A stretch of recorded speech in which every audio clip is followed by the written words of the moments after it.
제10장.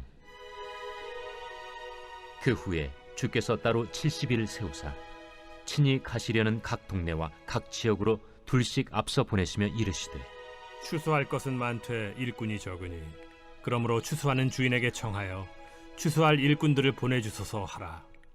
갈지어다 내가 너희를 보냄이 어린 양을 이리 가운데로 보냄과 같도다.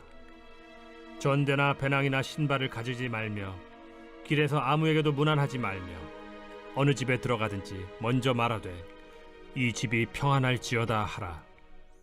만일 평안을 받을 사람이 거기 있으면 너희의 평안이 그에게 머물 것이요 그렇지 않으면 너희에게로 돌아오리라.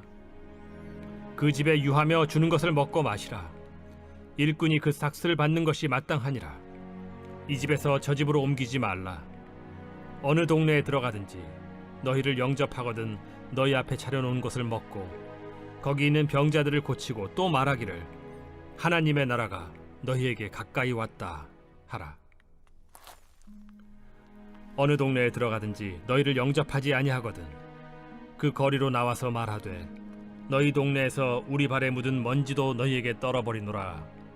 그러나 하나님의 나라가 가까이 온 줄을 알라 하라.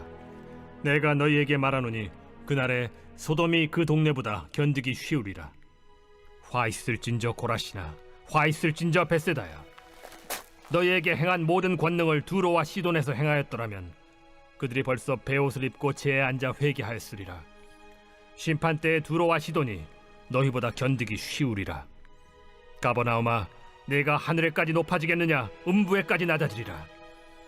너희 말을 듣는 자는 곧 내 말을 듣는 것이요 너희를 저버리는 자는 곧 나를 저버리는 것이요 나를 저버리는 자는 나 보내신 이를 저버리는 것이라. 70인이 기뻐하며 돌아와 이르되, 주여, 주의 이름이면 귀신들도 우리에게 항복하더이다. 사탄이 하늘로부터 번개같이 떨어지는 것을 내가 보았노라. 내가 너희에게 뱀과 전갈을 밟으며 원수의 모든 능력을 제어할 권능을 주었으니 너희를 해칠 자가 결코 없으리라. 그러나 귀신들이 너희에게 항복하는 것으로 기뻐하지 말고 너희 이름이 하늘에 기록된 것으로 기뻐하라.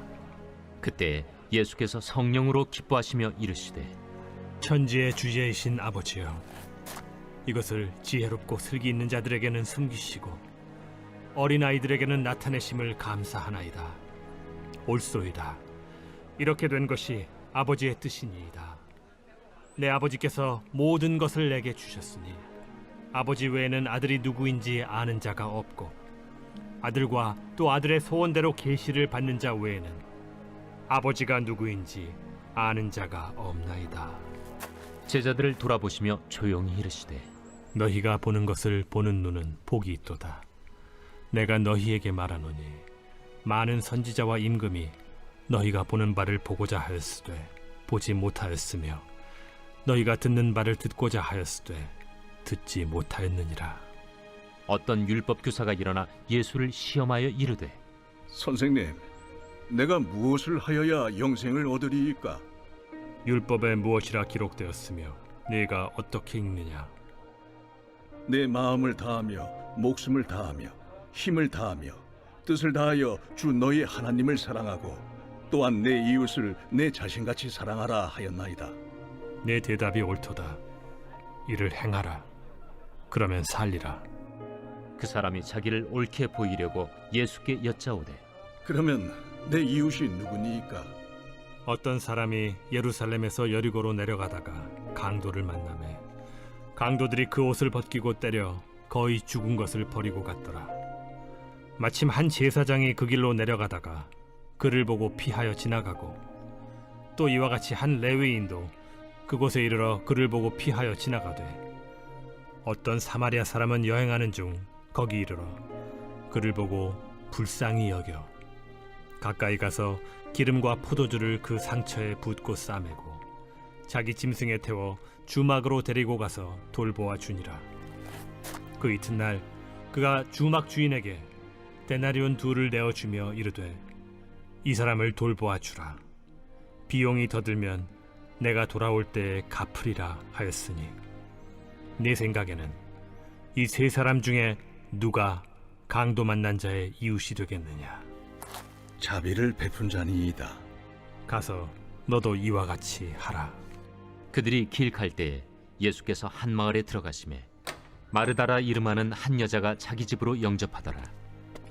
그에게 마리아라 하는 동생이 있어 주의 발치에 앉아 그의 말씀을 듣더니 마르다는 준비하는 일이 많아 마음이 분주한지라 예수께 나아가 이르되 주여, 내 동생이 나 혼자 일하게 두는 것을 생각하지 아니하시나이까? 그를 명하사 나를 도와주라 하소서. 마르다야, 마르다야, 네가 많은 일로 염려하고 근심하나 몇 가지만 하든지 혹은 한 가지만이라도 족하니라.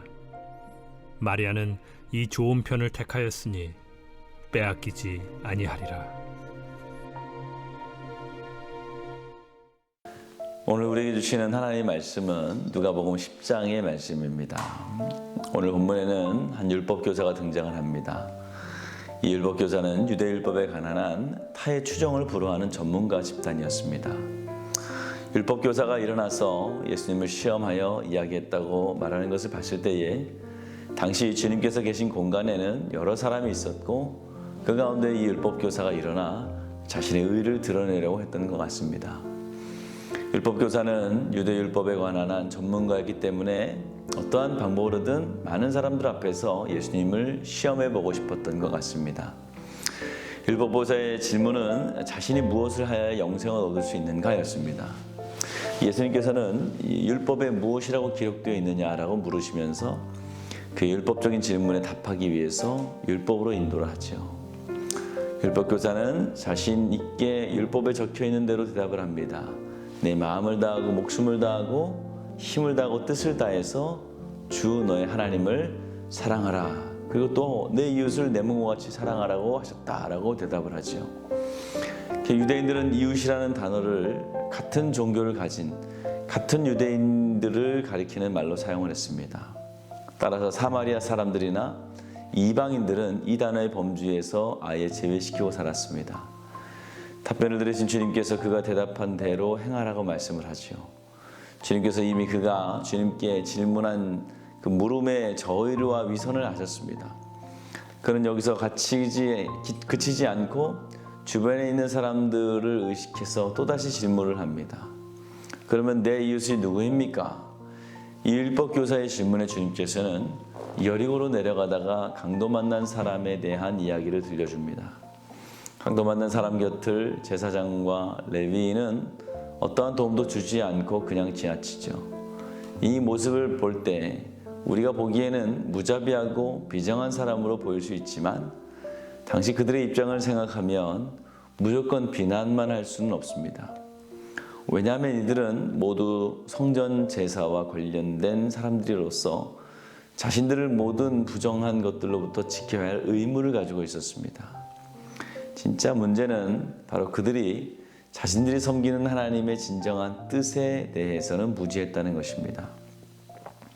즉 하나님께서 그러한 정결법과 제사 제도를 주신 것은 그 자체가 목적이 아니라 바로 인간의 생명을 살리기 위함이었다는 것을 몰랐다는 것이죠.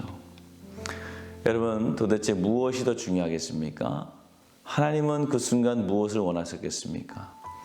율법의 형식 또는 예배일까요? 아니면 의지할 데 없는 강도 만난 사람을 돌보는 것이었습니까? 예배도 중요합니다. 우리는 정해진 시간에 하나님께 예배드리는 것을 귀하게 여겨야 됩니다. 하지만 하나님이 진정 원하시는 것은 이 형식적 예배나 제도가 아니라 이 생명과 영혼에 대한 구체적인 사랑입니다.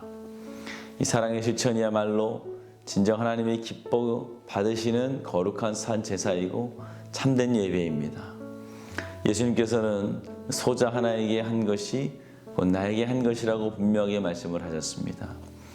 큰 일, 큰 사역을 하는 것도 중요하지만 한 영혼을 구원하는 일에는 아무리 큰 사역과 일이 있더라도 가장 우선에 두고 해야 하는 것입니다. 이것을 실천한 사람이 바로 사마리아인입니다. 사마리아인은 어떻습니까? 그를 보고 불쌍히 여겼다라고 말씀을 합니다. 이러한 마음이야말로 하나님의 마음이며 동시에 진정한 사랑의 출발입니다.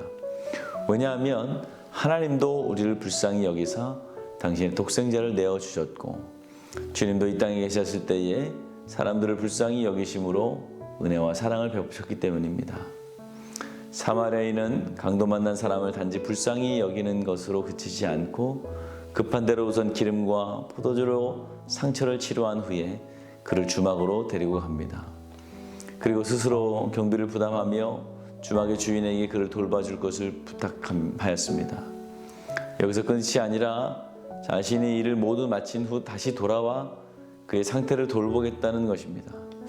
아마 이러한 태도를 볼 때에 이 사마리아인의 배려는 강도 맞는 사람이 완전히 회복될 때까지 계속되었을 것으로 여겨집니다.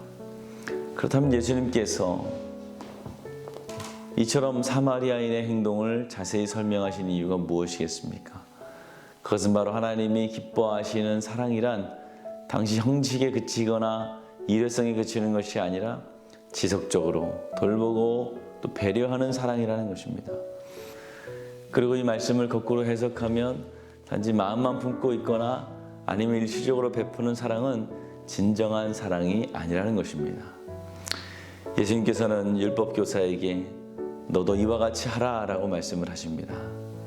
사마리안과 같이 강도 만난 이와 같은 자들에게 사랑과 자비를 베풀고 그들의 이웃이 되어주라는 것입니다. 당시 이스라엘 백성들은 마치 강도 만난 자와 같은 처지에 있었습니다.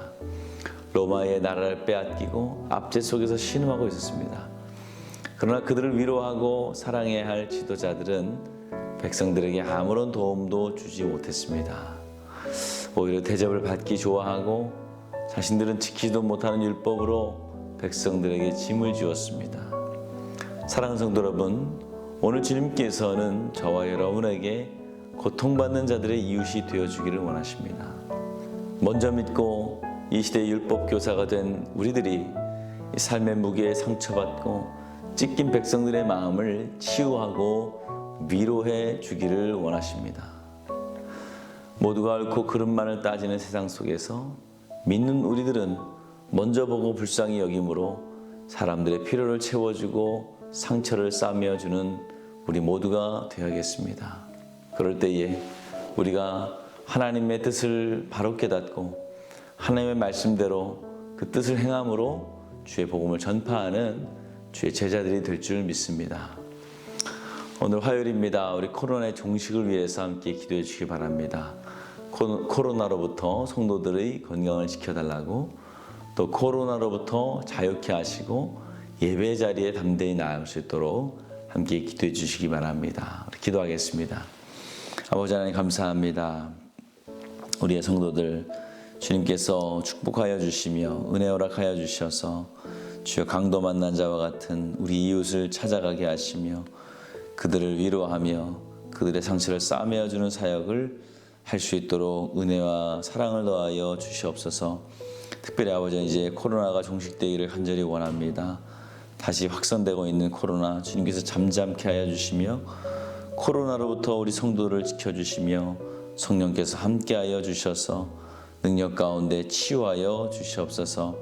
담임 목사님 사역 가운데 늘 성령 충만 주시고 말씀을 전할 때마다 아버지 하나님 듣는 자들로 하여금 마음에 뜨거움이 있게 하여 주시며 차가운 마음이 녹아지며 죽은 영혼이 살아나는 역사가 있게 하여 주시옵소서. 다음 세대 어디에 있든지 믿음의 자리, 기도의 자리 떠나지 않도록 주여 도와주시옵소서. 또 아버지 아프신 분들이 있습니다. 주의 보혈 안수하여 주셔서 깨끗이 나음을 얻게 하여 주시옵소서. 연로한 성도님들 건강 잃지 않게 하여 주시며 다른 분도 아버지 하나님 누워있다가 병들어 누워있다 천국까지 않게 하시며 걷다가 주님 만날 수 있도록 도와주시옵소서. 예수님의 이름으로 기도하였습니다. 아멘.